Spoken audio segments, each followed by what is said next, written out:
Assalamualaikum warahmatullahi wabarakatuh. Pada kesempatan kali ini, Islam Fisabilillah akan membahas kisah seorang yang sangat taat tapi masuk neraka. Tanpa berlama-lama kita langsung saja ke kisahnya.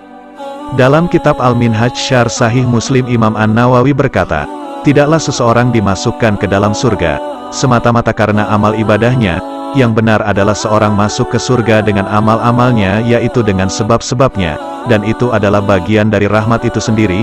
Hadis riwayat Muslim dari Abu Hurairah bahwa Rasulullah bersabda, tidak seorang pun di antara kalian yang akan diselamatkan oleh amal perbuatannya. Mereka bertanya, engkau pun tidak wahai Rasulullah? Rasulullah menjawab, aku juga tidak, hanya saja Allah melimpahkan rahmatnya kepadaku. Hadis riwayat Bukhari dan Muslim. Diriwayatkan dari Jabir bin Abdillah, sesungguhnya malaikat Jibril berkata kepada Rasulullah, demi zat yang telah mengutus engkau dengan sebenar-benarnya kenabian, sesungguhnya Allah mempunyai seorang hamba dari hamba sekalian yang beribadah kepada Allah yang maha luhur selama 500 tahun di puncak gunung. Allah subhanahu wa ta'ala memancarkan mata air yang segar untuknya. Air segar itu menggenang di bawah gunung dan Allah menumbuhkan pohon delima. Dan sebutir buah delima tumbuh setiap hari untuknya. Maka ketika waktu sore hari dia turun dan mengambil wudhu dan mengambil buah delima lalu dia memakannya. Kemudian dia berdiri untuk mendirikan salat dan meminta kepada Allah agar mencabut nyawanya dalam keadaan sujud, dan agar Allah tidak menjadikan bumi dan segala sesuatu untuk menghancurkan jasadnya, sehingga Allah membangkitkannya dalam keadaan sujud. Maka Allah subhanahu wa ta'ala pun mengabulkan permohonannya. Berkatalah malaikat Jibril, maka ketika kami melewatinya ketika kami turun dan naik ke langit, kami melihatnya tetap dalam keadaan sujudnya. Malaikat Jibril melanjutkan, kami mendapati di dalam Lauhul Mahfuz bahwa ia akan dibangkitkan pada hari kiamat, dan ditempatkan di hadapan Allah dalam keadaan sujud. Kemudian Allah subhanahu wa ta'ala berfirman, masukkanlah hambaku ini ke dalam surga dengan belas kasih sayangku karena rahmatku. Kemudian hamba itu berkata, ya Allah, masukkanlah aku ke surgamu dengan amalku. Kemudian Allah subhanahu wa ta'ala berfirman kepada malaikatnya, hitunglah amal hambaku ini dengan nikmat yang telah kuberikan dengan amal yang dilakukannya. Maka didapatilah nikmat melihat yang diberikan Allah kepadanya telah melebihi ibadahnya selama 500 tahun. Dan masih tersisa nikmat anggota badan lainnya yang belum dihitung. Maka Allah subhanahu wa ta'ala berfirman, masukkanlah hambaku ini ke dalam api neraka.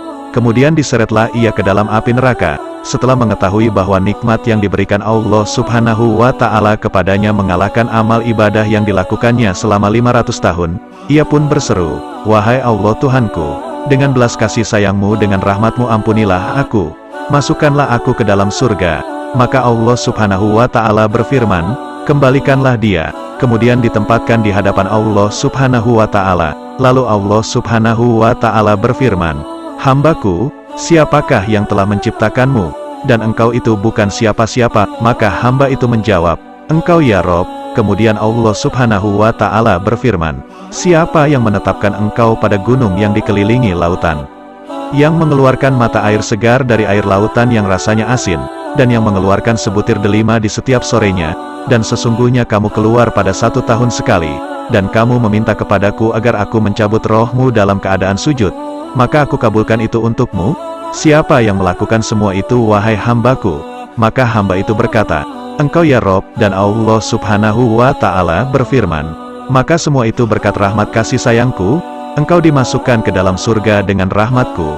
Maka berkatalah malaikat Jibril, sesungguhnya segala sesuatu itu adalah karena rahmat belas kasih sayang Allah subhanahu wa ta'ala.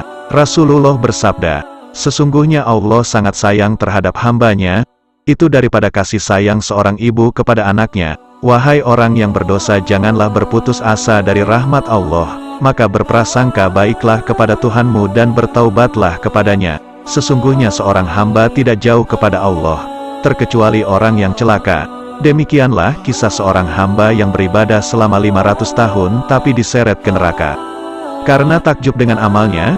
Semoga kita dapat mengambil pelajaran dari kisah sang ahli ibadah itu, sehingga dapat menambah ilmu dan menambah ketakwaan kita kepada Allah subhanahu wa ta'ala.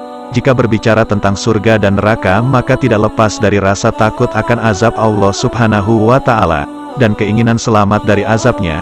Kisah ini tertuang dalam sebuah hadis antara lain diriwayatkan Imam Muslim dari Abu Hurairah dan Abu Said Al-Khudri. Ada juga syarah Sahih Muslim Nawawi. Hadis ini juga diriwayatkan oleh Imam Bukhari di beberapa tempat dalam Sahih Bukhari. Rasulullah menyampaikan di hadapan sahabat-sahabatnya tentang laki-laki yang bergelimang dosa sepanjang hidupnya. Karena kelakuannya itu, lelaki tersebut berwasiat kepada keluarganya agar saat meninggal nanti jenazahnya dibakar. Lebih dari itu ia juga berpesan agar sebagian abu jasadnya dibuang ke daratan, sebagian lagi dibuang di lautan ini. Sungguh wasiat itu muncul karena ketakutan yang mendalam kepada Allah Subhanahu wa Ta'ala. Ia sadar bahwa kelak Allah akan menyiksanya.